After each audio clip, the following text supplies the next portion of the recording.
जय श्री कृष्णा दोस्तों। आज हम आपको इस वीडियो में लड्डू गोपाल की सेवा करने के बारे में बताएंगे, क्योंकि बहुत से लोग कंफ्यूज रहते हैं कि लड्डू गोपाल की सेवा कैसे करनी चाहिए और इससे करने से क्या फल मिलता है। और बहुत से लोग इसे घर पर नहीं ला पाते, सिर्फ इसी डर की वजह से कि पता नहीं हम सेवा कर पाएंगे या नहीं कर पाएंगे।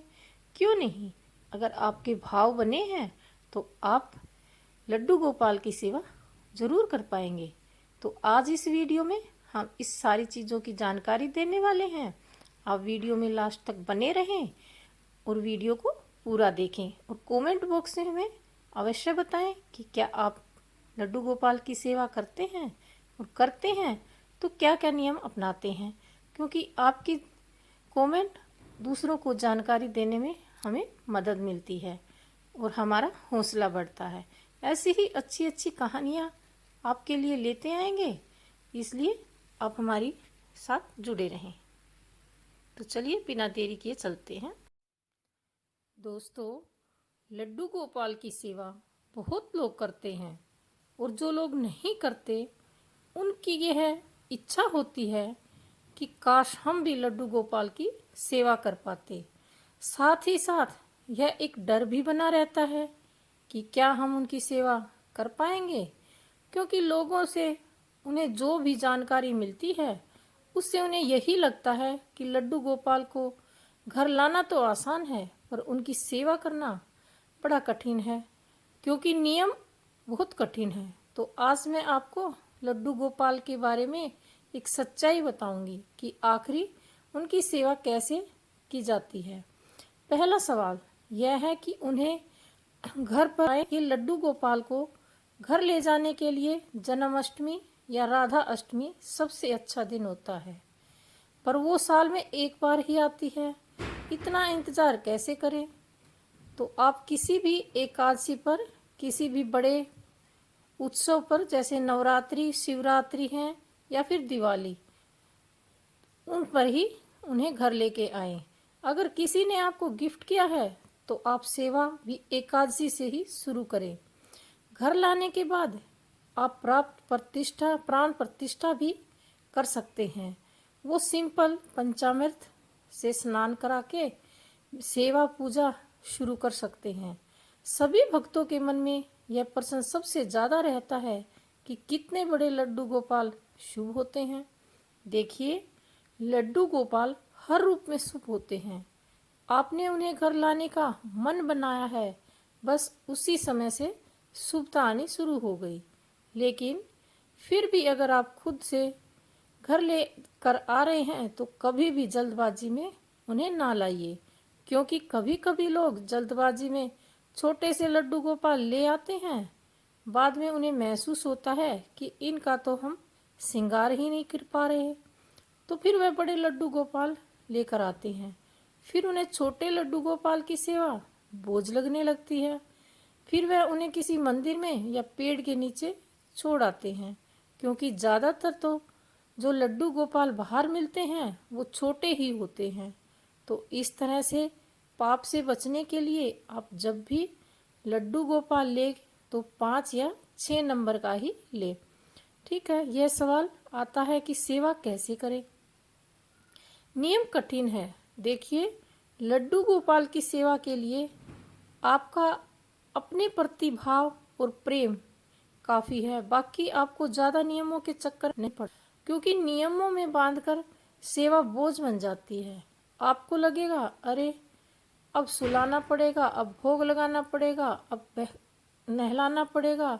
तो यह जो पड़ेगा शब्द है ना, वह काफी मजबूरी को दर्शाता है, जबकि भाव आपका यह होना चाहिए कि अब इन्हें भूख लगी होगी, अब इन्हें प्यास लगी होगी, अब इन्हें नींद आई रही होगी।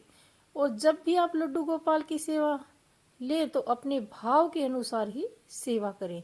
जितना भी आपके पास समय हो, अगर आप हाउसवाइफ हैं तब तो आप 4 बार भोग लगा देंगी, लेकिन अगर कोई काम के लिए बाहर जाता है तो अपने समय के अनुसार ही सेवा कर पाएगा। इसमें कोई प्रॉब्लम नहीं है, आपको सुबह या शाम जब भी समय मिले तब आप उनकी सेवा करें। सेवा का मतलब है उन्हें नहलाए, उन्हें वस्त्र बदले, उन्हें भोग लगाएं और थोड़ा समय उनके साथ भी गुजारें। लड्डू गोपाल कभी यह नहीं कहते कि सारे काम छोड़कर आप उनकी सेवा करते रहो। हम सांसारिक लोग हैं, हमें और भी बहुत सारे काम करने होते हैं। अगर बच्चे सेवा ले रहे हैं तो उन्हें पढ़ाई भी करनी होती है। तो बस अपने व्यस्त जीवन में से जितना भी समय आप लड्डू गोपाल के प्रेम में दे सकते हैं उतना दीजिए। कभी भी यह सवाल मन में मत लाइए कि आप ज़्यादा सेवा नहीं कर पा रहे।